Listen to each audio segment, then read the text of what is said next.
자, 경제는 문제가 되는 게 뭐냐면은 지금 우리 본문에서 설명한 내용들에 반대되는 상황이 항상 있다라는 거. 됐죠? 일단 경제는 무조건 그겁니다. 그 다음에 하나의 변화가 그 다음 다른 변화에 영향을 주고 연쇄적인 작용이 일어난다라는 거. 괜찮습니까? 그러면 연쇄 작용과 반대로 예시가 뒤집힐 수 있다라는 게 합쳐지면 이제 난이도가 엄청 뛰게 되는 거거든, 문제 자체가. 근데 이제 요때 수능에 그런 내용들이 이제 걸쳐져서 출제가 됐고, 실제로. 그래서 수험생들이 이때 애를 좀 먹었지. 요 지문이.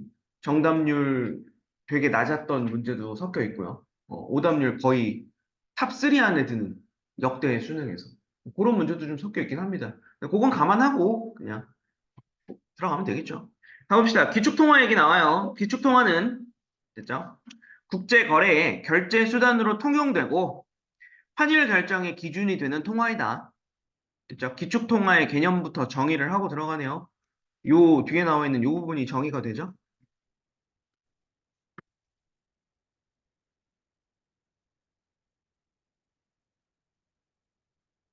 뭐 요런 것이다라고 이야기를 했고, 자, 1960년 트리핀 교수는 브레턴 우즈 체제에서의 기축 통화인 달러화의 구조적 모순을 지적했다. 일단 하나가 나왔네요. 브레턴 우즈 체제에서는 달러화가 기축 통화였다. 근데 이제 그때 뭔가 문제가 생겼다는 거겠지? 그렇죠? 자, 한 국가의 재화와 서비스의 수출입 간의 차이인 경상수지는 됐죠? 경상수지 얘기 나와요. 그치? 경상수지는 수입이 수출을 초과하면 적자이고 수출이 수입을 초과하면 흑자이다. 이거 똑같아요. 말을 일부러 어렵게 써놔서 그래요. 수입이 수출을 초과했다. 우리는 항상 이 형태로 만들려고. 됐죠? 수입이 더 클 때. 그치? 그때는 우리는 적자라고 얘기하고. 그렇죠? 수출이 더 이거 많을 때. 괜찮죠? 이때는 흑자이다라고 얘기하는 거지. 됐습니까? 그럼 이거 우리 동시에 반대되는 내용도 얘기하자고. 그쵸? 수입이 수출보다 적을 때 이렇게 얘기 다 지금 나오는 거잖아, 바로. 그죠? 괜찮습니까? 반대로 만들 수도 있다는 얘기야. 이거 문장으로 쓰자. 수출이 수입을 초과하면이라고 하는 말 대신에 수입이 수출보다 적으면이 될 수도 있다고. 괜찮습니까? 반대로 만들어야 되겠죠. 이쪽, 이쪽, 이쪽. 이렇게. 그죠? 그리고 여기는 수출이 수입보다 적으면이 될 수도 있는 거라고. 됐습니까? 뭐가 뭐를 초과했을 때만이라고 얘기했지만 반대도 있는 거잖아. 적을 때로. 문장은 만들 수 있는 거죠, 항상. 그렇죠? 그러니까 이 두 가지를 병행해서 가야 된다는 게 조금 우리한테 골치가 아픈 거죠. 근데 이제 문장으로 만드는 게 번거로울 수 있으니까 우리는 기존에 표시를 이제 먼저 해놓고 넘어가는 거지. 요 형태로. 그렇죠? 수출이 크면, 수입이 크면 각각. 그렇죠? 뒤에 갑니다, 계속. 자, 흑자, 적자 얘기 나왔어요. 자, 그는 미국이 경상수지 적자를 허용하지 않아서, 됐지? 경상수지 적자를 허용하지 않는다는 얘기는 이거를 허용하지 않는다는 얘기지. 괜찮습니까? 그럼 따라서 반대로 만듭시다. 경상수지 적자를 허용하지 않는다는 얘기는 수출이 수입보다 많은 상태를 유지한다고. 됐죠? 됐니? 말을 그지같이 해놨어요, 진짜로. 어. 경상수지 적자를 허용하지 않는다. 결국 흑자를 유지한다. 괜찮죠? 이렇게도 정리합시다. 그럼 여기 경상수지 흑자를 유지하면 됐지? 그렇게 되면 유동성 공급이 중단된대요. 그러면 세계 경제는 크게 위축될 것이다. 라고 얘기를 한 거죠. 자, 쉽게 말합시다. 유동성이라고 하는 건 돈의 흐름이에요. 됐습니까? 그러니까 경제 용어에 대한 기본적인 어떤 틀이 좀 있으면 이 글이 그나마 좀 이해하기가 쉬운데 얘는 정보를 되게 불투명하게 줬어요. 실제로 그렇습니다. 이 지문에 대한 평 자체가 그랬어요. 나도 그렇게 생각을 하고. 그러니까 경제적인 어떤 용어나 개념에 대한 설명을 불투명하게 하면서 막 계속 던져요. 그러니까 너네들한테는 정보만 계속 쌓이는 거잖아. 불투명한 정보가 계속 쌓이잖아. 그래서 나는 이걸 지금 설명할 때 조금 약간 경제 개념까지 좀 같이 얘기하면서 갈 거야, 그냥. 시간이 조금 걸릴 거예요, 그래서. 그러니까 여기서 유동성이라고 얘기하는 거는 돈의 흐름이란 말이지. 그러니까 사실상 이 말은 되게 쉬워요. 수출이 수입보다 많은 상태를 유지한다는 얘기는 수출은 돈 받고 물건 파는 거잖아. 맞지? 그러니까 미국의 입장에서 미국이 돈을 자꾸 받기만 하고, 그렇죠? 수출만 계속 많이 하니까 돈을 받기만 하고 수입을 줄여. 돈을 쓰질 않아. 그러면 결과적으로 달러화라고 하는 기축 통화가 유통이 되질 않죠. 그걸 지금 우리는 유동성이 공급이 중단된다고 얘기하는 거예요. 돈이 돌지 않는다고. 됐죠? 그러면 세계 경제가 위축된다라고 얘기하는 거죠. 뭐 이럴 수 있지. 그럴 수 있지. 그죠?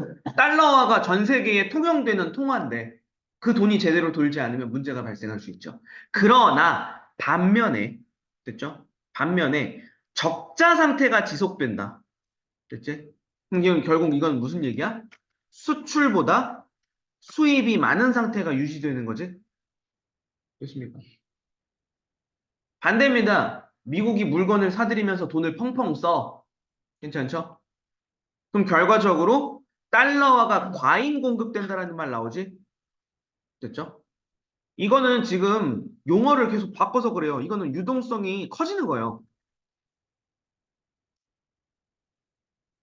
과잉이 되는 거라고. 유동성 공급 과잉 상태. 됐습니까? 그러면 준비 자산으로서의 신뢰도가 저하되고 신뢰도 저하라고 얘기하네요. 됐죠? 그리고 환율 제도도 붕괴된다. 라고 얘기를 하죠. 괜찮습니까? 이거는 또 쉬운 말입니다. 돈이 너무 많아지면 돈의 가치가 보장되질 않아요. 딱 이겁니다. 시중에 돈이 너무 많이 풀리면, 그죠? 이 돈이 휴지 조각이나 마찬가지가 되는 거야. 그걸 신뢰도가 하락한다라고 지금 표현한 겁니다. 그죠? 이 정도 문제 없죠. 그러면은 이게 딜레마가 많네. 그죠? 과잉 공급돼도 안 되고, 안 돌아도 안 되고, 그럼 어쩌라고? 이렇게 되는 거잖아. 됐죠? 다음 문단 넘어가 볼게요. 자, 두 번째 문단. 이러한 트리핀 딜레마는, 그렇죠? 딜레마라고 표현을 하고 있네요. 위에 있는 상황, 위의 상황을 트리핀 딜레마라고 지금 이야기를 하는 겁니다. 과잉일 때도, 부족할 때도 둘 다 문제가 생기는 거. 이때 국제 유동성 확보와 달러화의 신뢰도 간의 문제이다. 그렇죠? 유동성 확보도 힘들어질 수도 있고 한쪽으로 치우치면 나머지 반대쪽은 신뢰도를 확보하는데 문제가 생기는 거. 요거 됐죠? 계속 가볼게요. 국제 유동성이란 이걸 이제 설명하잖아. 유동성이라고 하는 거. 그렇죠? 국제 유동성이란 국제적으로 보편적인 통용력을 갖춘 지불 수단을 말하는데 괜찮죠? 음. 통용력 여기저기서 쓸 수 있다고. 자, 그때 근본위 체제에서는 체제가 하나 나오네요. 근본위 체제. 됐죠? 요거 우리 세모일당 하고 갈게요. 근본위 체제에서는 금이 국제 유동성의 역할을 했으며 금이 통용력을 갖는 지불 수단이었대. 됐습니까? 여기까지 문제 없죠? 음. 메모 하나 합시다. 금이 통용력을 갖는 지불 수단이었음. 이 얘기잖아. 그렇죠? 그리고 각 국의 통화 가치는 정해진 양의 금의 가치에 고정되었다. 문제 없죠? 근본위 체제에서는 뭐 달러 1달러에 금 뭐 몇 그램 뭐 이런 식이었겠지. 그렇죠? 한국 뭐 예를 들어서 1원에 금 몇 그램 뭐 이런 식으로 고정했다는 거지. 자, 이에 따라 국가 간 통화 교환 비율인 환율은 그렇죠? 환율 얘기도 나오죠. 이제 환율은 자동적으로 결정되었다. 괜찮습니까? 금의 같은 무게의 금에 해당하는 달러 대 원화 교환하면 되는 거잖아. 이게 환율이라고 얘기하는 거죠. 자동적으로 만들어지죠. 금이라고 하는 고정된 통화가 있으니까 거기에 맞춰서. 그렇죠? 자, 계속 가볼게요. 이후 브레턴 우즈 체제에서는 브레턴 우즈 체제의 두 번째입니다. 체제가 달라지죠?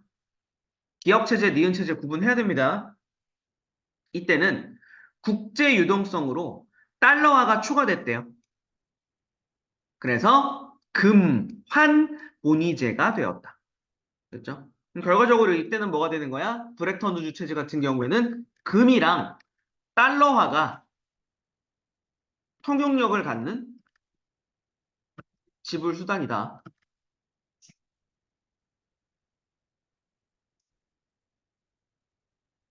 여기까지 문제 없죠? 됐니?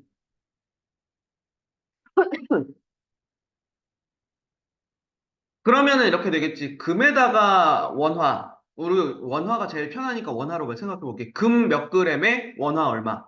달러 얼마에 원화 얼마. 이렇게 기준을 맞췄겠지. 그럼 거기에 따라서 또 다른 나라들도 환율이 결정되겠죠. 괜찮습니다. 자, 계속 가볼게요. 1944년에 성립된 이 체제는 미국 중앙은행의 금 태환 조항에 따라 금 1온스와 35달러를 언제나 맞교환해야 한다는 의무를 지게 했다. 이건 고정이네요. 됐죠? 금 1온스와 35달러는 고정이야. 근데 이게 맞지.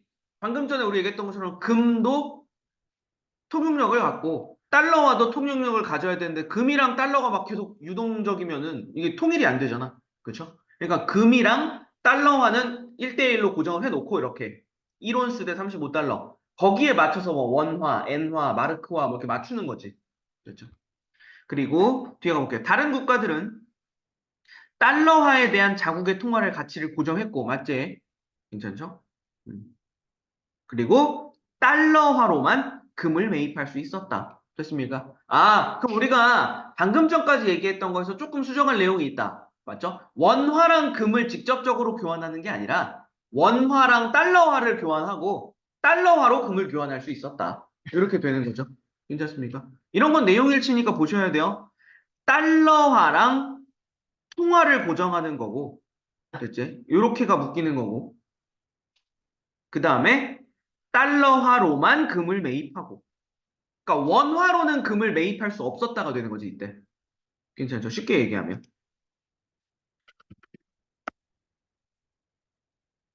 요거는 이제 조금 얘기해 보자면, 원화로 금 매입을 하지 않았었다.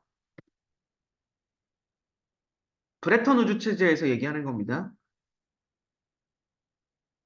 넘어가도 되겠죠? 자, 이때 환율은 경상수지의 구조적 불균형이 있는 예외적인 경우를 제외하면, 예외적인 경우 제외하라고 했으니까 이건 크게 신경 쓰지 마세요. 그때 플러스 마이너스 1% 내에서만 변동을 허용했다. 됐죠? 환율도 뭐 1% 내에서만 변동했다. 됐죠? 뭐 이런 거는 크게 뭐 우리가 걸고 넘어질 거 없습니다. 자, 이에 따라 기축 통화인 달러화를 제외한 다른 통화들 간의 환율인 교차 환율은 자동적으로 결정되었다. 맞는 말이죠? 됐습니까? 문제 없죠? 그러면 우리 요거 얘기할 수 있어요. 실제로 문제에서도 지금 밑에 넘어가면 문제에서도 묻는 내용이긴 한데 뭐겠어? 방금 전에 처음 기억일 때랑 니은일 때랑 비교를 했을 때 그쵸? 자동적으로 결정되는 교차 환율 있죠? 경우의 수. 이거 물었어요. 사실 시간적 여유를 가지고 천천히 생각해 보면 별거 아니거든요. 수능 때 물었다는 게 문제지. 괜찮습니까? 됐죠? 요걸 물었다니까? 그러면 지금 따져볼게. 기업 같은 경우에는 됐죠? 기업 같은 경우에는 금만 기준이지. 그죠? 그러면 금 대 달러화, 금 대 원화, 금 대 마르크화, 금 대 엔화, 금 대 뭐 어쩌고저쩌고 해가지고 쭉 나열이 될 거 아니야. 됐죠? 금 대 각 국가 통화 되는 거란 말이야. 됐죠? 됐니? 근데 니은은 무슨 특징이 생겨? 금이랑 달러는 고정이죠. 그러니까 달러 대 각 국가가 되죠. 그러니까 얘가 기업보다 하나가 줄어들죠. 괜찮습니까? 금 대 달러가 빠지잖아. 됐죠? 교차 환율이라고 하는 그 영역 안에서 금 대 달러는, 아니, 금 대 달러 빠지는 거야. 무슨 말인지 아시겠죠? 됐습니까? 어, 요 경우가 생기는 거라서 뒤에서 문제 물었던 거에 있습니다. 그 문제 설명할 때 한 번 더 자세히 좀 봅시다. 그거 문제 근데 나쁘지 않아요. 약간 허를 찌를 수 있는 문제 중에 하나였어요. 괜찮습니까? 무슨 말인지 아시겠죠? 이게 기축 통화에서 금이 빠졌기 때문에 지금 니은은 하나가 줄어들게 되는 겁니다. 됐죠? 그러니까 하나만 줄어드는 게 아니라 이제 금대 원, 금대 뭐 아니 n, 금대 이게 빠지는 거지. 어쨌든 그러니까 이거 마이너스 1이라고 하면 너네 또 오해하겠다. 마이너스 1이라지 말고 기억보다 적음 이렇게 되는 거지. 괜찮습니까? 됐죠?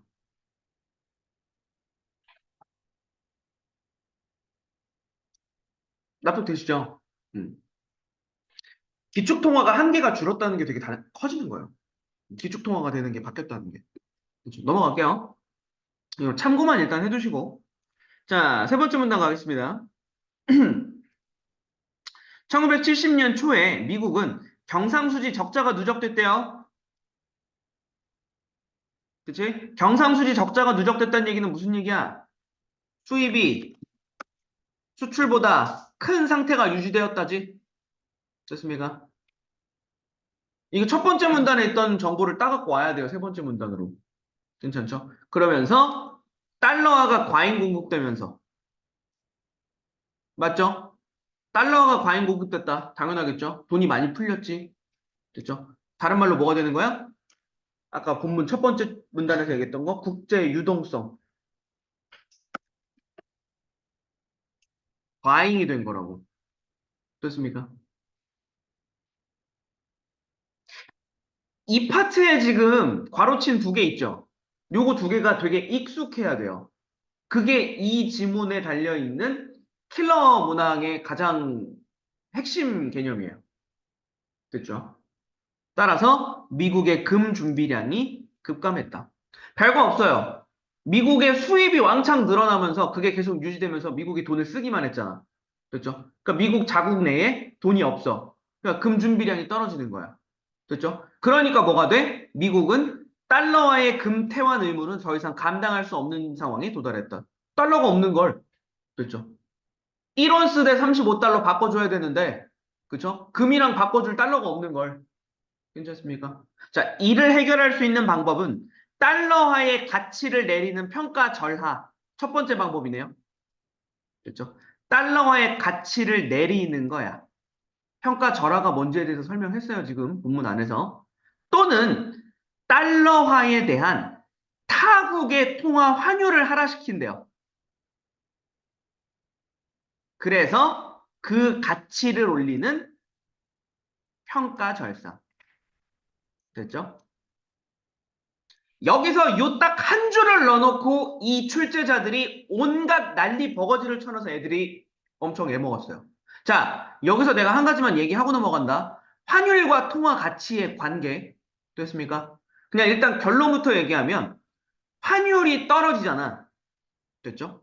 자, 환율이 낮아진다는 얘기는 통화 가치가 높아진다는 얘기입니다. 됐죠? 반대도 있겠지. 그러면 우리 항상 환율이 올라갔다고? 그럼 통화 가치가 내려간 거라고 일단. 됐습니까? 이게 일단 결론이에요. 그렇지? 됐죠? 이 개념을 지금 한 줄만 설명했어요. 지금 이 글에서 딱. 그리고 왜 뭐 이런 것도 얘기 안 하고 그냥 결론만 틱 던졌어요. 근데 뒤에서 이걸 활용하는 문제를 냈어요. 그지 같은 놈들. 욕 먹어야 돼. 어. 국어 시험에다가 이런 경제 막 이런 거 때려넣으면 안 돼. 어쨌든 자 이게 왜 그러냐면은 자 환율의 개념에 대해서 그 예시를 들어서 설명하면 사실상 별거 아니에요. 자 우리나라 지금 뭐 대략 대충 뭐 정확히 얼마인지 모르니까 자 원화랑 달러화랑 뭐 1대 1000이라고 생각하자 그냥 편의상 그쵸? 1000원에 1달러 그죠? 그럼 그때 이제 그러니까 환율이 의미하는 바는 뭐냐면, 미국에서 1달러짜리 물건을 살 때, 수입해 올 때, 우리나라가 1000원을 지불해야 된다는 얘기야. 맞지? 어. 근데 이제 이때 환율이 떨어졌다는 얘기는, 이제부터는 뭐가 되는 거야? 1달러짜리 물건을 구입할 때 900원만 내면 된다는 거야. 괜찮습니까? 그러면 우리나라가 더 적은 돈으로 미국의 물건을 구매할 수 있게 됐지. 결과적으로 이거는 한국 원화의 가치가 올라가게 되는 거라고. 무슨 말인지 아시겠죠? 괜히? 반대로 1,100원이 됐어. 그러면 예전에는 1,000원만 주고 물건 살 수 있었는데 이제는 1,000원 내면 물건 안 판대. 원화가 그만큼 가치가 없는 거야. 1,100원만큼 내야 된대. 그래서 환율이 오른다는 얘기는 통화 가치가 떨어진다는 얘기라고. 괜찮습니까? 이게 경제 기본이에요. 이게 경제 환율 개념의 기본입니다. 근데 이거를 이제 원래는 설명을 해줘요. 요즘 글에는 다 설명합니다. 요즘 글에는. 근데 요때까지는 아직 그 부분이 미흡했어요. 실제로. 그래서 난이도가 좀 올라갔죠. 일단 여기 지금 나온 개념이 그 개념. 환율을 하락시켜서 타국의 통화 가치를 올리는 방법. 됐지? 둘 중에 하나 해야 된다는 거지.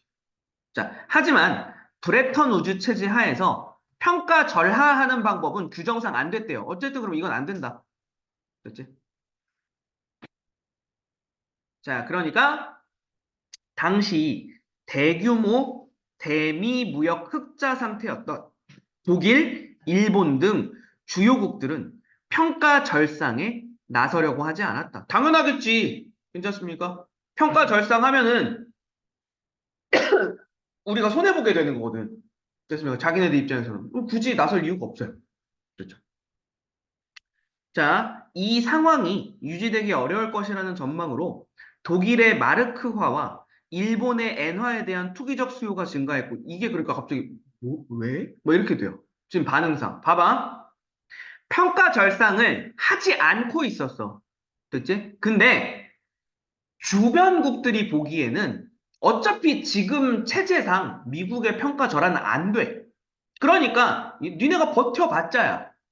일본과 독일이 버텨봤자 언젠가는 평가 절상할 수밖에 없는 거야. 됐습니까? 그럼 결과적으로 무슨 얘기야? 미국 달러화는 그대로 유지되겠지만 독일의 마르크화랑 그 다음에 일본의 엔화의 가치가 올라갈 거라는 거잖아. 조만간. 됐지? 그러니까 뭐야? 지금 가지고 있으면 내가 가지고 있는 돈의 가치가 올라가게 되는 거지. 그러니까 사람들이 투기적 수요가 늘어나게 되는 거라고. 됐죠? 지금 사놔야 돼. 이게 되는 거라고. 마르크화 지금 바꿔놔야 돼. 엔화 지금 바꿔놔야 돼. 이렇게 되는 거라고. 됐죠? 무슨 말인지 이해되시죠? 이렇게 되는 거예요. 요거를 그냥 넘어가면 그래서 힘든 거예요. 됐습니까? 다시 한번 정리하고 넘어갑니다. 자, 일단 독일, 일본 등이 평가 절상에 나서지 않고 있는 상태에서 유지하기 힘들 거다. 조만간 평가 절상할 수밖에 없다. 됐죠? 전망이 이래왔다, 이러했다라는 거지. 그래서 마르크화랑 엔화에 대한 투기적 수요가 증가했다. 괜찮습니까? 음, 됐죠? 넘어가도 되겠죠? 자, 결국 환율 변동의 압박은 더욱 커질 수밖에 없었다. 끊어주시면 되겠죠. 자, 이러한 상황에서 각국은 보유한 달러화를 대규모로 금으로 바꾸는 그렇게 원했지. 그렇죠? 왜냐면 지금 경기가 되게 불안정한 상태인 거잖아. 그렇죠? 그러니까 달러화의 가치가 갑자기 이것도 똑같은 거야. 지금 말을 마저 마칩시다. 그러면 이런 겁니다. 아마도 독일이랑 일본이 평가 절상하지 않고 버티긴 힘들 것이다. 라고 하는 전망도 있었겠지만, 그렇지? 만약에 얘네가 진짜 끝까지 버티면, 그렇지? 만약에 진짜 끝까지 버티면 어떻게 해야 돼? 미국의 평가 절하하겠지. 결과적으로 무슨 얘기야? 달러화의 가치가 떨어진다는 얘기 아니야. 그러면 뭐가 돼? 내가 가지고 있는 달러화는 휴지 조각이 된다니까? 그러느니 뭐야? 금으로 바꿔줘. 이거예요, 지금. 대량의 달러 가지고 있던 걸 금으로 가지고 있을래. 이렇게 되는 거라고. 됐죠? 이게 동시다발적으로 일어날 수밖에 없어요. 됐죠? 그러니까 미국은 결국 달러화의 금태환 정지를 선언한 닉슨 쇼크라고 하는 걸 단행했대요. 이건 어쩔 수 없었다라는 거겠죠. 됐죠? 결국에는 안 바꿔. 금이랑 이거 안 할래. 그냥 우리도 빠질래. 됐죠? 그러니까 왜냐면 이게 평가 절하할 수도 없고 평가 절상에 나서지 않고 있으니까 우리는 그냥 금태환 그럼 안 하겠습니다. 그렇죠? 왜? 똑같은 거야. 아까 요구가 늘어날 때잖아. 야, 달러 줄 테니까 금 내놔 이러고 있으니까 안 바꿀래. 우리 그냥 우리는 안 바꿀래. 이렇게 되는 거지. 그렇죠? 결국 브레턴 우주 체제가 붕괴되었다. 넘어가도 되겠죠? 자, 그러나 붕괴 이후에도 달러화의 기축통화 역할은 계속되었다. 아, 이거는 이제 지금도 하고 있잖아. 그렇죠? 괜찮습니까? 오케이. 브레턴 우주 체제가 붕괴됐음에도 불구하고 달러화가 기축통화로 쓰이고 있습니다. 지금도. 자, 그 이후로 규모의 경제라는 걸 생각할 수도, 이게 이유래요. 규모의 경제. 자, 무슨 얘기야? 세계 모든 국가에서 어떤 기축 통화도 없이 각각 다른 통화가 사용되는 경우, 됐죠? 두 국가를 짝짓는 경우의 수만큼 환율의 가짓수가 생긴다. 맞지? 괜찮습니까? 짝짓기 해가지고 경우의 수 다 해야 되잖아, 이거, 그러면. 괜찮습니까? 이거 누가 다 하고 있냐, 이걸. 그러니까 중심이 되는 통화를 설정하면, 됐죠? 조금 쉬워지잖아. 됐죠? 야, 너네 지금 원화 미국 달러랑 몇 대 몇이냐? 그럼 우리 일본 엔화는 몇 대 몇인데, 그러면 뭐 이렇게 맞추면 되겠다. 됐죠? 자동으로 만들어지잖아. 그죠? 미국 1달러와 1,000원. 그죠? 뭐, 미국 1달러와 100엔. 그럼 100엔과 1,000원이 같은 거. 이렇게 되는 거잖아. 괜찮습니까?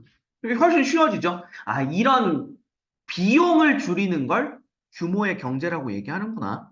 됐죠? 규모의 경제를 달성하는 거. 됐지? 괜찮습니까? 요거까지 체크해 두시면 되겠네요. 그렇죠? 그러니까 이게 환율이라고 하는 게 이 개념, 이 지문에서 살짝 등장했지만 이 환율이라고 하는 개념은 되게 상대적인 겁니다. 그래서 그래요. 무슨 말인지 이해되시죠? 그래서 뒤쪽에 문제 풀 때, 오늘 문제 설명할 때도 내가 좀 꼼꼼하게 다 얘기할 겁니다. 얘는 학교에서 문제를 싹 다 갈아엎지 않고 실제로 요 출제된 기출을 살짝만 변형해도 체감 난이도 되게 상당할 거예요. 그래서 요것도 역시나 한번 시간 드릴 테니까 일단 해결하고 그리고 나서 같이 한번 봅시다. 네. 문제로 넘어가기 전에 한 번만 요거 얘기 다시 한번 하고 정리하고 넘어간다. 아까 여기 자 달러화의 평가 절하는 일단 금지된 상태였어. 됐습니까? 그 상태에서 일단 그러니까 선택지는 1번. 됐지? 아니면은 여타국의 통화 환율을 하락시켜서 평가 절상하는 방법 2번. 둘 중에 하나를 선택해야 되는 상황. 근데 1번은 금지였으니까 2번밖에 안 남은 상태.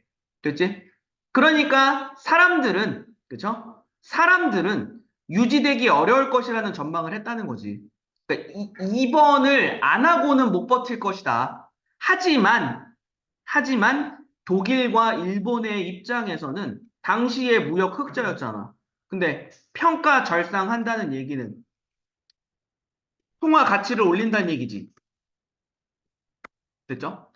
그러면은 요거에 따라서 수입 수출의 양이 변화가 생긴다 그랬지? 그쵸? 통화 가치가 높아져요. 거기에 따라서 수입은 늘어나 수출은 감소한다고 됐습니까? 그러면은 당시에 흑자 상태였던 일본과 독일이 굳이 적자 상태로 바뀔 수 있는 선택을 할 이유가 없지. 그렇죠? 적자 상태로 바뀔 수 있어. 그렇죠? 따라서 버티는 거야, 얘네는. 근데 뭐 다시 한번 이제 밑에 줄로 넘어가면 사람들이 아니 너네가 평가절상 안 하면 방법이 없는 걸? 그렇지. 그러니까 언젠가는 얘네도 평가절상 할 수밖에 없을 것이다. 그러니까 그 가치가 오르기 전에 가지고 있자. 투기적 수요 증가. 됐습니까? 근데 이런 예측과 반대로 아직도 근데 어쨌든 1번도 금지되어 있긴 했지만 어쨌든 가능성은 가능성이잖아, 얘도. 방법은 방법이잖아. 그러니까 2번을 안 하고 계속 버티면 어쩌면 그치? 이 금지 조항을 풀고 1번을 선택할 수도 있지 않을까? 라는 예상이 생길 수도 있겠죠? 따라서 달러화를 금으로 바꾸는 거지. 달러화의 평가 절하 이전에. 그쵸? 금으로 바꾸자. 이렇게 되는 거라고. 됐죠? 무슨 말인지 아시겠죠? 그럼 그 상태에서 결국 미국은 나 1번도 안 돼. 2번도 안 한다고? 아, 그럼 나 브레턴 우즈 안 할래. 됐죠? 이거 그냥 때려치자. 그래서 닉슨 쇼크. 됐죠? 제3의 선택지로 가는 거. 됐습니까? 이렇게 보시는 게 맞죠. 됐죠? 참 복잡하죠. 복잡하죠. 예. 정치와 경제라는 게 이렇습니다. 자, 어쨌든 그러면 이런 부분에서 문제로 넘어가 봅시다. 10번. 윗글을 통해 답을 찾을 수 없는 질문 찾으라네요. 1번. 브레턴 우즈 붕괴 이후에도 달러화가 기축통화로서 역할을 할 수 있었던 이유 찾을 수 있네요. 그러면 그 이유까지도 밝혀놓는 게 맞습니다. 뭐 때문에? 규모의 경제 때문에. 그렇죠? 규모의 경제 실현하기 위해서. 그렇죠? 그리고 뭐 말이 어려워서 규모의 경제지 그냥 그게 편리해서야. 편리하고 비용 절감할 수 있어서. 그렇죠? 자, 2번 갑시다. 브레턴 우즈 체제 이후에 세계 경제 위축에 대해 트리피는 어떤 전망을 했는가? 아니요. 그냥 여기까지만 얘기를 하고, 그죠? 어, 어떤 전망 나오지 않죠? 이거 나빠질 수 있다까지만 얘기하고, 그죠? 그 뒤에 어떤 전망은 얘기 안 했죠? 2번이 일단 정답이 되네요. 그죠? 그러니까 딜레마가 생긴다까지만 얘기했어. 괜찮죠? 자, 3번. 브레턴 우즈 체제에서 미국의 중앙은행은 어떤 의무를 수행해야 하는가? 그렇지. 이거 근데 정확하게 가세요. 금 1온스와, 그치? 달러 35달러. 그쵸? 교환하는 거. 그쵸?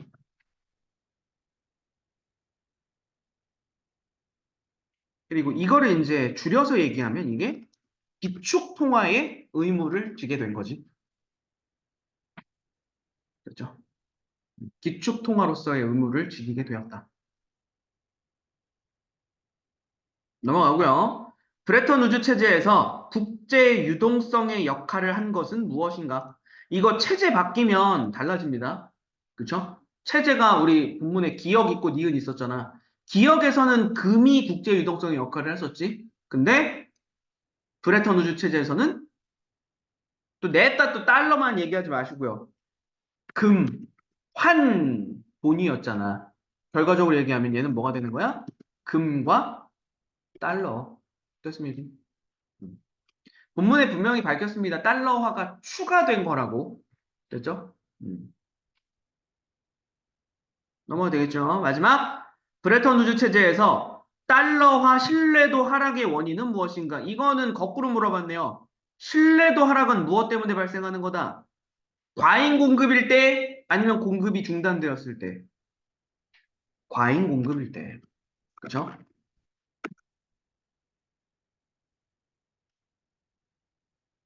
그쵸? 그러면은 이 전 단계가 있지. 그러면 본문에서 얘기한 거? 달러화의 공급 과잉은 어떨 때 일어난다고 했어? 그렇지. 무역 수지, 경상수지 적자가 누적될 때.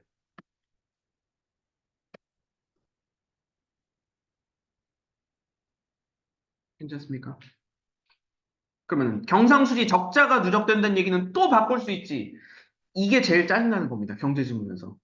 경상수지 적자가 누적된다는 얘기는 수입과 수출 중에 뭐가 클 때? 수입이 더 클 때.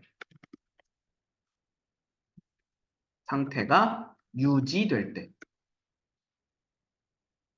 괜찮죠? 이게 다 같은 말이에요.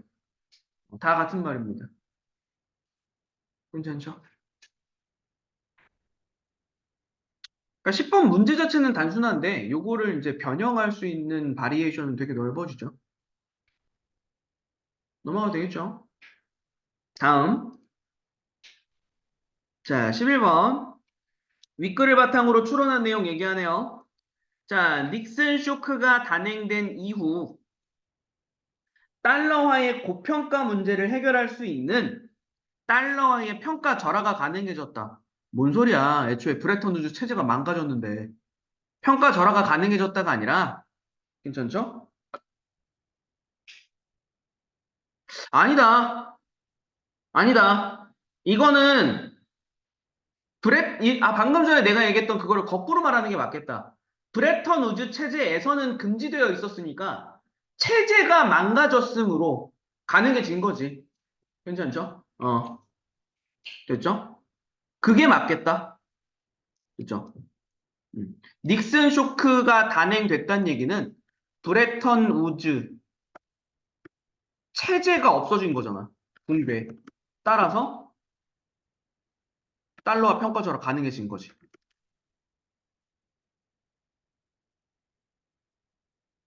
됐죠?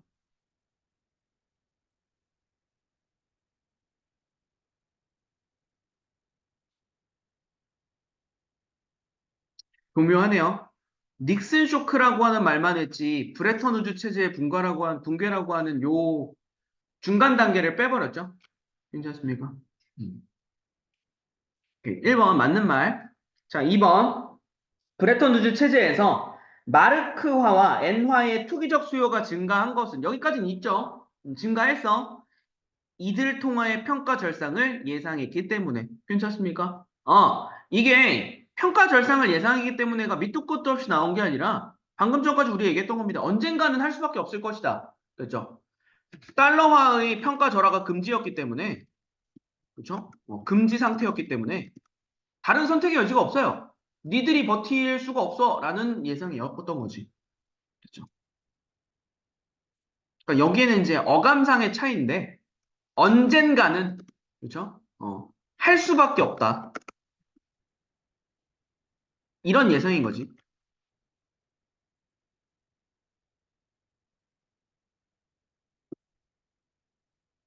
조금 더 구체적으로 얘기하면 이렇게 되죠. 그랬더니 언젠간 할 수밖에 없다라고 예상했던 거. 그렇죠? 2번 얘기 맞는 말. 자, 3번 금의 생산량 증가를 통한 국제 유동성 공급의 증가는 넘어갈게요. 그때 트리핀 딜레마를 상황의 완화 방법이 될 수 있다. 라고 이야기하네요. 금 생산량을 증가한다고? 됐죠? 이게 이제 여기서부터 조금씩 이제 어려워지기 시작하는 겁니다.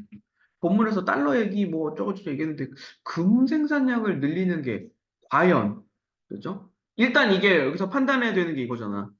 통해서 국제 유동성 공급량이 증가하는 거 맞는지 일단 첫 번째. 그리고 그게 트리핀 딜레마를 완화할 수 있는지 두 번째. 둘 다 맞아야 맞는 말. 맞니?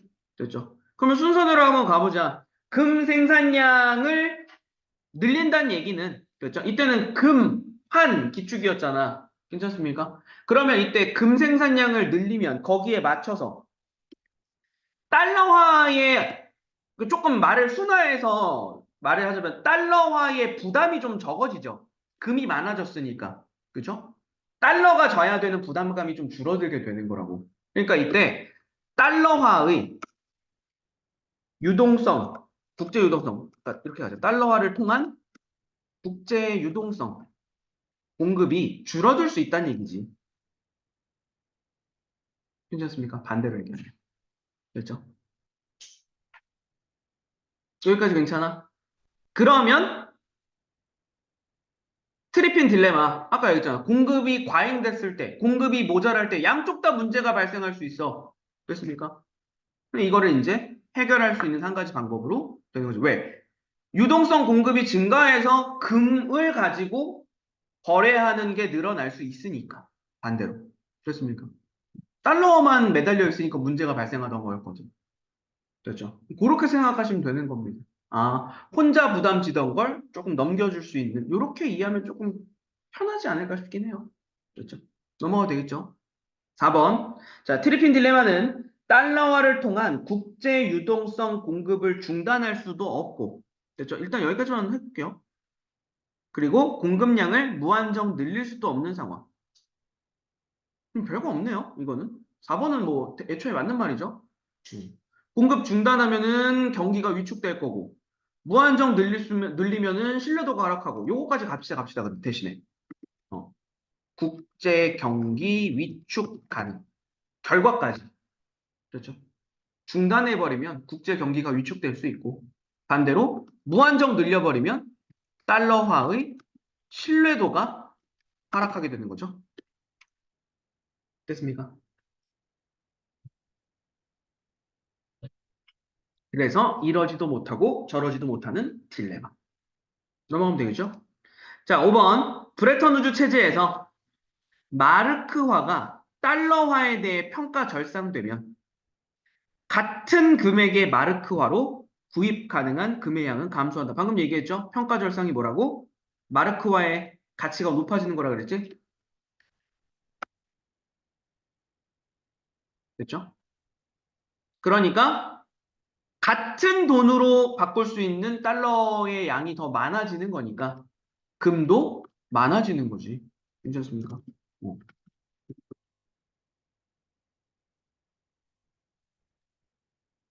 금의 양 증가하는 거지. 둘 다 늘어나는 겁니다.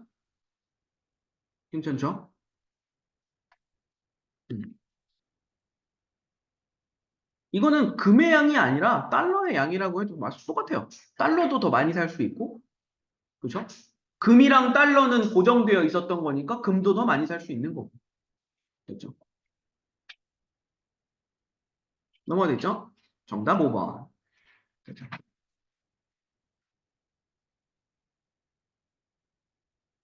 다음 넘어갑시다. 자, 12번. 자, 미국을 포함한 세 국가가 존재하고요. 봐봐, 이것도 봐봐. 얘네들 중에 세 국가만 얘기하잖아. 이게 많아지면 경우의 수가 되게 복잡해지거든. 실제로. 그럴 수밖에 없어요. 그때 기억, 니은, 디귿. 기억은 근본이죠. 니은은 금환. 됐죠? 본이제. 디귿이 뭐지? 아, 마지막에 있는 거? 기축통화 없을 때. 됐죠? 마지막에 있는 기축통화 없을 때 상황. 됐죠? 자, 여기까지 일단 해놓으면, 일단 첫 번째로 갑시다. 1번. 기억에서 자동적으로 결정되는 환율의 가지수는, 됐죠? 금의 자국 통화의 가치를 고정한 수보다 하나 적다라고 얘기하는데, 기억은 근본이니까 금 대 미국, 금 대 한국, 금 대 일본 하면 되잖아. 괜찮습니까? 국가수랑 같네요. 적은 게 아니라. 됐죠? 같은.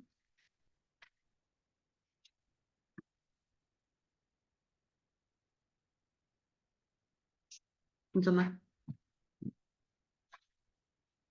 첫 번째. 자, 그 다음 2번 갈게요. 니은 금환본위제가 붕괴된 이후 여전히 달러화가 기축통화라면 자, 니은에 비해 교차 환율의 가지수는 적어진다. 뭔 소리야? 니은도 달러가 기축통화였고, 그죠? 디귿이 되었지만 기축통화가 뭔 소리야? 아, 니은이 붕괴되었을 때도 달러화라고 하는 기축통화 그대로 유지했다고 했잖아. 그랬죠?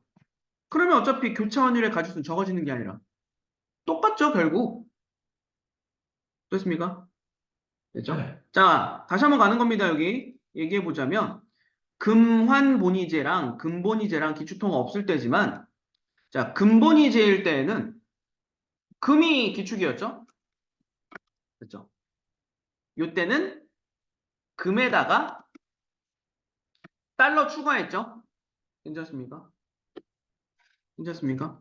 근데 이게 금이랑 달러는 고정된 거기 때문에 하나로 보셔야 돼요. 괜찮습니까? 하지만 니은에서 디귿으로 넘어가기 전에 요 사이에 닉슨 쇼크가 들어갔던 거잖아.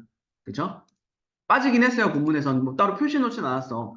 닉슨 쇼크 이후 됐죠? 에도 이때 달러가 비축이라고. 맞지? 됐나요? 그러면 결과적으로 봤을 때는 니은일 때랑 요 때랑 변화가 없는 거예요, 사실상. 됐죠? 변화가 없는 거라고. 그러니까 적어진다가 아니라 같음. 됐죠? 문제 없죠? 음. 이럴 거면은 기억 니은 디귿을 밑줄을 뭐하러 쳐놨니 인간들아. 그쵸? 이런 거 있어요 지금. 자, 3번 갑시다.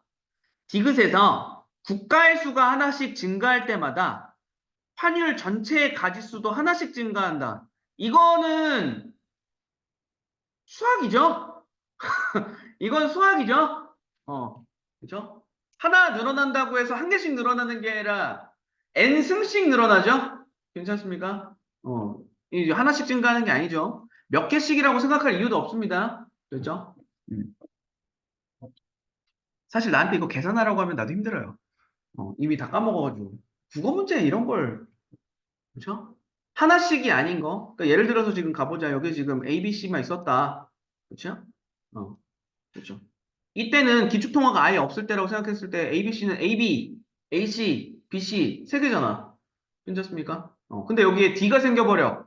그쵸? 여기에 제3의 국가, 제4의 국가 D를 추가해. 그럼 AB, AC, AD, BC, BD, CD 그냥 뭐 엄청나게 많이 늘어나죠? 국가 하나 늘어날 때마다.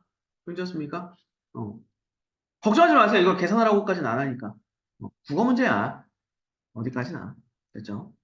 이렇게만 얘기하면 되는 거. 이거 실제로 어떻게 계산하냐, 근데? N, 이거 하는 방법이 있었는데? 뭐, 뭐랑 뭐를 곱하는 거였는데? 뭐 곱하는 거냐? 아, NCR. 그 말만 기억나. 근데 어떻게 했었는지 기억 안 나. 맞아. 갑자기 기억났어. 그거 있었어. 맞아. 그런 거 있었어. 여튼. 4번 갑시다. 자, 기억에서 니은으로 바뀌면, 그쵸? 여기서 여기로 바뀌면, 자동적으로 결정되는 환율의 가짓수가 많아진다라고 이야기하는데, 보자. 근본이었을 때에서 금환으로 바뀌는 거죠. 근데 얘는 아까 우리 얘기했던 겁니다. 달러화를 제외하고 고정되는 거죠. 자동적으로 결정이죠. 됐니? 같은 말이지 이게? 이해되세요? 그렇지? 자, 기억일 때는 달러화를 포함해서 자동 결정이야. 금대 달러, 금대 비국, 금대 시국. 여기 아까 괜히 지웠네? 그러니까 미국 포함한 A국, B국이라고 얘기하고 생각해보자. 그렇죠? 그러니까 미국 대 금, 기억일 때, 그렇죠? 미국 대 금, A 대 금, B 대 금, 됐지? 요거였죠? 자동 결정되는 게 세 가지. 됐지? 근데 이때 니은으로 바뀌고 나면 어떻게 돼? A랑 B를 빼고 미국이랑 금은 고정되는 겁니다. 자동 결정되는 게 아니라 고정되는 거예요. 괜찮습니까? 됐죠? 그러니까 미국과 금이라고 하는 고정된 거 빼고 나머지 A국과 B국만 자동 결정되는 거지. 하나가 줄어들지. 됐죠? 오히려 많아진다가 아니라 줄어든다. 괜찮습니까? 지금 여기 세 국가가 존재한다고 했으니까 개수로도 얘기할 수 있는 겁니다. 기억일 때는 세 개야. 자동 결정되는 게. 됐지? 니은일 때는 두 개가 되는 겁니다. 세 국가라고까지 얘기했기 때문에 가능해지는 거죠. 그죠? 이게 뭐 모든 국가일 때는 뭐 말도 못하고. 그죠? 숫자까지도 우리는 해고 갑시다. 3에서 2가 된다는 것까지. 이거 12번 같은 경우는 이거 해놓는 게 맞겠다. 한 번쯤. 음. 일단 정답이 5번이라는 것까지는 알았잖아. 그쵸? 정답이 5번인 것까지 알았는데, 같음 증가하지 말고, 그쵸? 같음 뭐 이거 하지 말고, 몇 개인지도 얘기해 볼 수 있겠다. 얘는. 사실상 그러면 진짜로 학교 시험에서는 시간 부족해서 생각 안 해보고 가면 애먹을 수 있어요. 1번 같은 경우에는 기억에서 자동으로 결정되는 환율의 가짓수 3이었죠? 3. 그리고 금의 자국을 가치를 고정한 국가의 수 3. 그죠? 3으로 같음. 그죠?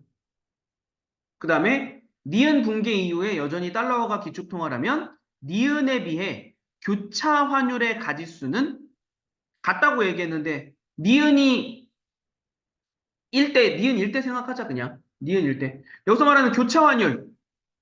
말이 바뀌어서 그렇지 이게 자동으로 결정되는 환율이에요. 괜찮습니까?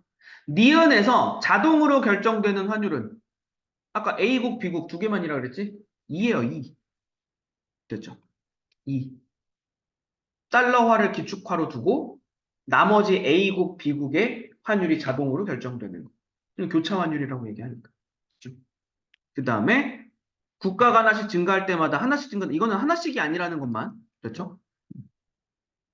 괜찮죠? 아까 D로 늘었을 때 아니야, 불안해. 끝까지 한번 하자.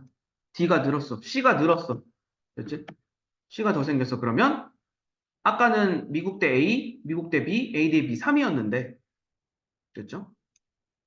이때 미 대 A, 미 대 B, B, C, A, B, A, C, B, C 6이 되네요. 괜찮습니까? 그렇죠? 하나가 증가했을 때 3에서 6이 된다. 괜찮습니까? 그렇죠? 만약에 이런 식으로 출제가 된다면 일단 맞춘 다음에 속으로 욕하세요. 욕해도 되는 문제가 됩니다. 진짜 이 숫자까지 가지고 늘어진다면. 예, 맞추고 나서. 어, 틀리고는 욕할 자격이 없는 거라 그랬습니다. 우리 틀린 건 내가 틀린 거잖아. 맞추고 나서 에이 이딴 문제를 내냐 하는 건 돼요. 괜찮지? 5번 갑시다. 마지막. 니은에서 교차 환율의 가지수. 아까 니은에서의 교차 환율의 가지수. 세 국가라고 했으니까 두 개만 있는 거죠? 그렇지? 자, 그 상태에서 디귿에서 생기는 환율의 가지수보다 적다. 이건 뭐 당연히 맞는 얘기죠. 기축통화가 없을 때는 사실상 되게 기하급수적으로 늘어나게 되잖아. 괜찮습니까? 그러면 니은에서 교차 환율은 2였다고 치고 아까 그렇죠? A랑 B까지만 얘기해서 C 지워버리고 한번 생각해보자. 그렇죠? 교차 환율이라고 하는 건 A와 B에 생기는 2. 디귿 같은 경우에는 서로 지금 그냥 기축통화가 없는 상태가 되니까 AB, AC, BC 3. 그렇죠? 그러니까 적다가 아니라 적다가 맞는 거지. 얘가 적은 게 맞는 거죠. 됐죠? 5번 맞는 말. 괜찮죠? 넘어가도 되죠? 음. 자, 13번. 요거 내가 하도 궁금해가지고 진짜 정답률 찾아봤잖아요. 정답률 22%. 정답률 22%. 그래서 요걸 뒤지게 먹었어요. 전국에 있는 수험생 중에 10명 중에 2명 맞추는 문제 내는 게 맞냐고. 10명 중 2명 맞추는 문제 내는 게 이게 맞냐고. 수능의 이 목적성이 도대체 뭐냐. 이런 얘기 나왔어요. 어, 실제로 나왔습니다. 그리고 이게 이제 여러분들이랑 처음으로 내신 대비 보는 게 아니라 옛날에 이 지문 그 수능을 본 해에 고2한테 이 지문 가지고 문제를 냈던 적이 있어요. 다른 학교에서. 그때도 애들 막 거의 울면서 갔어요. 이게 뭐예요? 막 이러면서. 좀 그래요. 그냥 앞으로는 이런 문제가 나오기 좀 힘들 겁니다. 이 정도의 이제 정답률이 떨어지는 문제를 출제하는 방향으로 가진 않고 있으니까 너무 그 모의고사 수능판에서 너무 걱정하지 마세요. 자, 어쨌든 보기 한번 봅시다. 자, 브레턴 우즈가 붕괴된 이후 두 차례 석유 가격 급등을 겪으면서 기축 통화인 A국의 금리는 인상되었고, 이렇게 금리 인상. 근데 이거는 경제 지문에서는 아직도 이런 거 나오긴 나오거든요. 자, 말장난 내가 계속 뭐 평상시에도 내가 너네한테 계속 강조하는 거지만 금리가 높아졌다, 금리가 올랐다, 금리가 인상됐다. 다 같은 말이잖아. 이거 그냥 화살표예요. 그렇죠? 금리가 인상되었고 통화 공급이 감소했다. 됐습니까? 여기까지. 그렇죠? 자, 여기에 A국 정부의 소득세 감면과 군비 증대는 A국의 금리를 더 높였대요, 또. 됐죠? 금리 인상시켰으며 높아진 금리로 인해 대량의 외국 자본이 유입되었다. 여기까지 괜찮죠?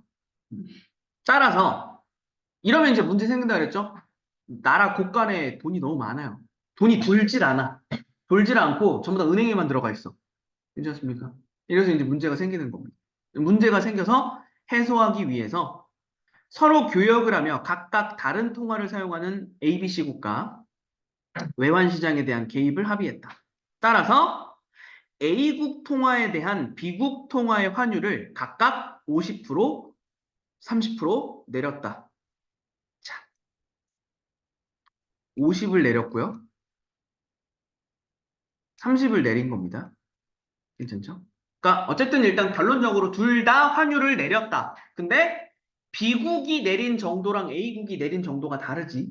그렇지 않습니까? 이러면 이제 상대적인 환율이 또 생기는 거야. 그걸 그리고 이 문제에서 물었어요. 그렇죠? 그렇죠? 근데 이거 되게 단순한 얘기입니다. 되게 사실상 되게 단순해요. 왜? 그래서 내가 아까 너네한테 본문 설명할 때 환율과 통화 가치에 대한 이야기를 계속 한 거야. 지금 50%가 내려갔고 30%가 내려갔으니까 결과적으로 B국의 통화 가치도 올라간 거지. C국의 통화 가치도 올라간 거지.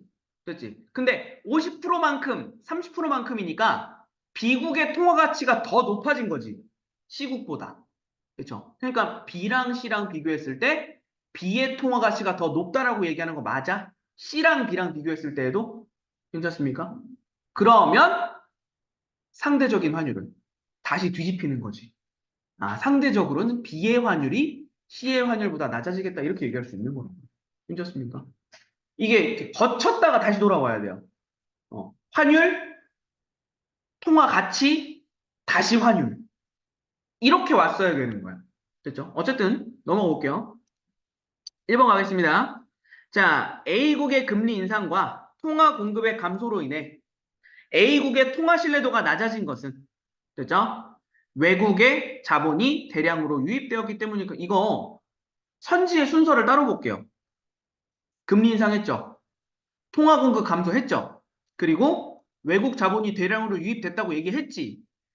의 결과로 신뢰도가 낮아지는 게 맞냐고. 됐습니까? 이렇게 보는 게 맞아요, 1번은. 1번은 이렇게 보는 게 맞습니다. 괜찮죠? 그럼 신뢰도가 낮아지나? 뭐가 낮아져? 틀렸죠? 괜찮습니까? 괜찮죠? 음. 야, 통화의 신뢰도가 낮아지는 거는 본문에서 아까 확인 한 번만 하고 보자. 통화의 신뢰도가 낮아지는 경우. 언제?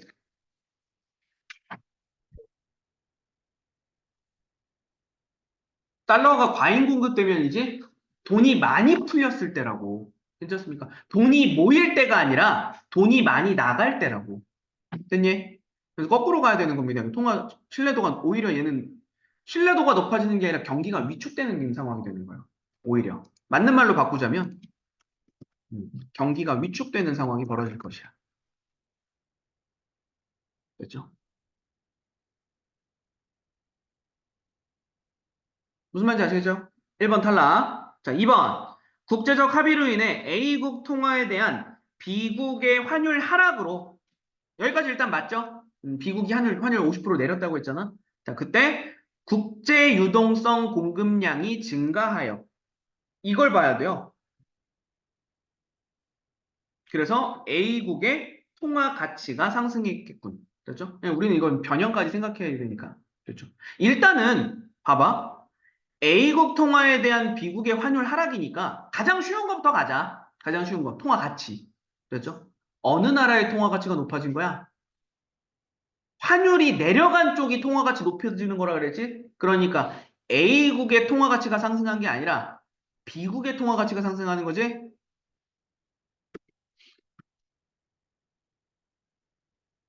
맞지? 그렇습니까? 그러니까 여러분들이 이 지문에서 지금 당장에 일단 외워도 되지. 아, 환율이 내려가면 통화 가치가 올라가는 거다. 맞지? 이거 좀 외우고 가도 상관없는 거예요. 이거 어차피 바뀌지 않아. 경제의 그냥 원리야. 음, 됐죠? 환율이 내려가면 통화 가치가 올라가는 거다. 그러면 A국 통화에 대한 B국 통화 환율이 떨어졌다고 했으니까 B국의 통화 가치가 올라가겠구나. 됐죠? 그럼 반대로 국제 유동성 공급량이 증가하는 건 맞는지도. 이것도 한번 확인해 볼 필요는 있어요. 볼게요. 자, A국 통화에 대한 B국의 환율이 하락했으니까 무슨 일이 벌어질까? 환율이 하락했으니까 수입 수출 변화 생긴다 그랬지. 괜찮습니까? 수입 어떻게 돼?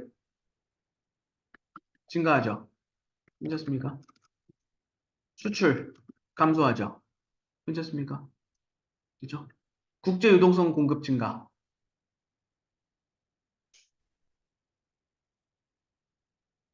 국제 유동성 돈이 도는 거. 괜찮습니까? 돈이 도는 거. 됐죠? 이건 지금 맞냐? 다시 한번 확인해 보자. 환율이 하락하면, 됐지? 수입이 증가하고 수출이 감소하고. 맞네, 맞네. 됐죠? 맞지, 맞지. 됐죠? 됐습니까? 증가하는 거는 가능합니다. 됐죠? 국제 유동성 증가까지는. 바깥에서 도는 돈이 많아지는 거. 그렇죠? 넘어가 되죠? 얘 지금 얘만 지금 잘못된 거.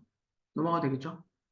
자, 다른 모든 조건이 변하지 않았다면 국제적 합의로 인해 A국 통화에 대한 B국 통화의 환율과 자, 그리고 B국 통화에 대한 C국 통화의 환율은 모두 하락했겠군. 얘는 일단 내려갔다라고 얘기했으니까 박스 안에서 얘는 뭐 문제가 없어요. 됐죠? A국에 대한 B국 통화가 떨어졌다. 이거 환율이 떨어졌다 얘기했으니까. 근데 이제 요게 이제 문제가 되는 거지. 요게. 됐죠? 그럼 보세요. 아까 우리 얘기했던 그거 다시 한번 얘기하는 거야. 자, A 대 B는 그렇죠? 50%가 떨어졌고, 그렇죠? 그 다음에 A 대 C는 30%가 떨어졌지? 괜찮습니까? 음. 그러니까 얘를 뭐 사실 계산하는 거는 막 이제 숫자 가지고 놀아서 계산할 수도 있어. 근데 우리 웬만하면은 국어 문제 풀 때 수학 계산을 좀 지양하는 게 낫거든요. 그래서 얘기하는 게 얘가 지금 결과적으로 봤을 때 A 대 B 했을 때 B 통화 가치 상승. 됐죠? vs C 통화 가치 상승.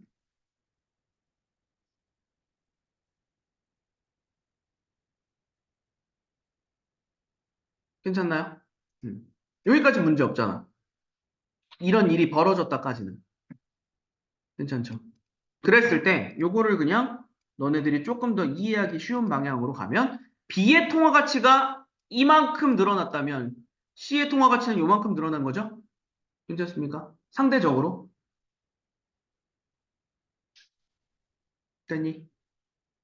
그럼 통화 가치가 더 많이 늘어난 쪽이 환율 변동이 더 컸던 거잖아. 그러니까 B국 통화에 대한 C국의 통화 환율. C국의 환율이잖아.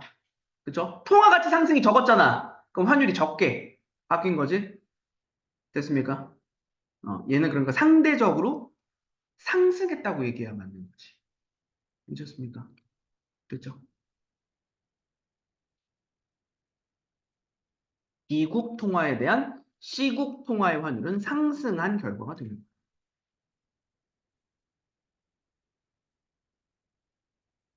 이건 경제에서도 안 물어요. 이거는. 이렇게 상대 환율 구하는 거 경제 과목에서도 안 물어요. 맞지? 아직 안 배웠다고? 이게 상대 환율 구하는 거는 경제 과목에서도 안 물어요. 그러니까 이게 A 대 B의 환율의 변동 뭐 이런 건 얘기해도 상대 환율 야 이거 할 거면은 내가 뭐하러 고등학교에서 경제 과목 배우고 있냐? 이미 가가지고 환율 가지고 먹고 살지. 안 그러냐? 이거 좀 선 넘었어요. 근데 지금 그냥 여기까지만 생각하세요. 확 늘어난 애랑 작게 늘어난 애가 있는 거니까 요걸 다시 바꾸면 상대적으로 C의 환율은 올라가는 효과를 낳게 되는 거. 됐죠? 자, 4번으로 넘어가겠습니다. 자, 다른 모든 조건이 변하지 않았다면 이런 거 됐어요. 자, 국제적 합의로 인해 A국 통화에 대한 B국과 C국 통화의 환율이 하락하여까지는 뭐 당연히 맞는 말입니다. 박스 안에 들어가 있었던 내용이니까 그때 B국에 대한 C국의 경상수지는 개선되었겠군. 그지 같은 놈들. C를 풀어야 D를 풀 수 있게 만들었네요. 됐지? 무슨 말인지 아시겠죠? 이래서 애들이 많이 틀린 겁니다. 지금 3번에서 막혔는데 실제로 정답을 고르려면 3번이 이해가 돼야 4번이라는 정답을 고를 수가 있어요. 지금 이게 지금 상승한다는 걸 알았잖아. B국 통화에 대한 C국 통화가 상승한다. 3번에서. 그걸 가지고 수입 수출을 따져야 경상수지를 구할 수 있잖아. 그렇죠? 이렇게 되는 겁니다. 그럼 방금 전에 우리 봤던 내용 가져와서 봅시다. 비국 통화에 대한 B에 대한 C 통화의 환율 하락이에요. 아니 상승이에요. 그렇지? 요 결과를 가지고서 지금 풀어야 됩니다. 그럼 C국의 경상수지라고 했으니까 이때 그럼 C국의 수입 수출. 그렇죠? 수입은 환율 상승했으니까 환율의 가치가 아니 화폐 가치가 떨어졌어요. 맞지? 그러니까 수입 옛날에는 500원 주면 사야 되는 거 이제 1,000원 줘야 살 수 있다고. 됐습니까? 됐죠? 결국 무슨 얘기야? 수입은 줄어요. 됐죠? 반대로 수출은 비국의 입장에선 옛날엔 1,000원 주고 샀어야 되는 물건을 500원만 주면 살 수 있단 말이지. 수출은 늘어요. 됐나요? 그리고 심지어 그러면 이게 무슨 상태가 되는 거야? 수입은 줄어들고 수출은 늘어나니까?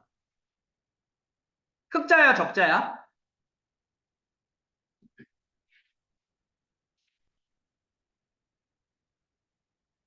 흑자 상태가 되는 거죠. 근데 이 문제의 또 하나의 구멍이 이거예요. 적자 상태에서 흑자 상태로 바뀌는 거 있죠. 그러니까 경상수지가 흑자가 되는 거, 바뀌는 것까지 생각 안 해도 되겠다. 경상수지가 흑자가 된다라는 걸 개선된다라고 얘기한 게 없어요, 본문에. 이 경제 알아야 돼요. 네. 이게 좀 그래요, 이게. 이게 좀 그렇습니다. 개선된다라고 하거든요, 실제로. 무역수지 흑자 상태가 됐다. 경상수지 흑자가 된 거는 경상수지가 개선되었다고 얘기해요. 그리고 뭐 이게 뭐 나름 자기네들 딴에는 상식이라고 얘기할 수도 있겠지. 적자는 나쁜 거고 흑자는 남는 거니까. 그렇죠? 뭐 개선된 거지. 당연한 거 아니야라고 얘기해. 당연한 게 어딨어. 알려줘야지. 괜찮죠? 자, 흑자 상태가 되었음. 그렇죠? 그리고 이걸 개선되었다고 얘기한 겁니다. 그래서 4번이 정답이에요. 그렇죠? 정답률 20% 할만합니다. 얘는.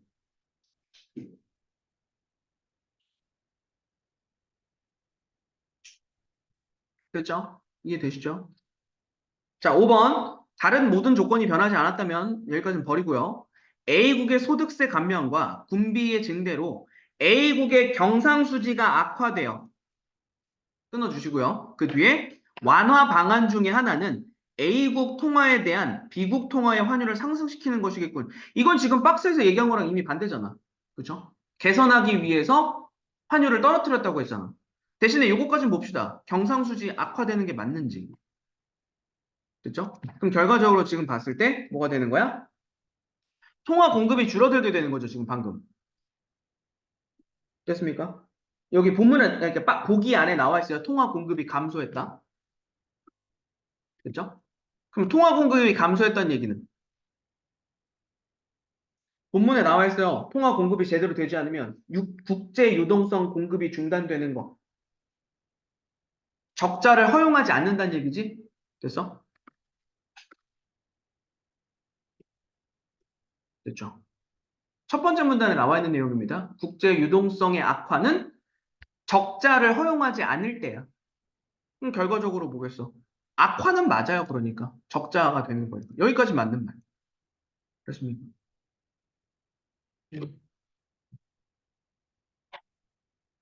이거는 진짜 어려워요. 실제로. 너네가 다시 한번 뜯어보면서 그 의문점이 생기는 부분 다시 생길 거야, 분명히. 분명히 생길 겁니다. 그거 나랑 같이 한번 풀어내고 가야 돼요.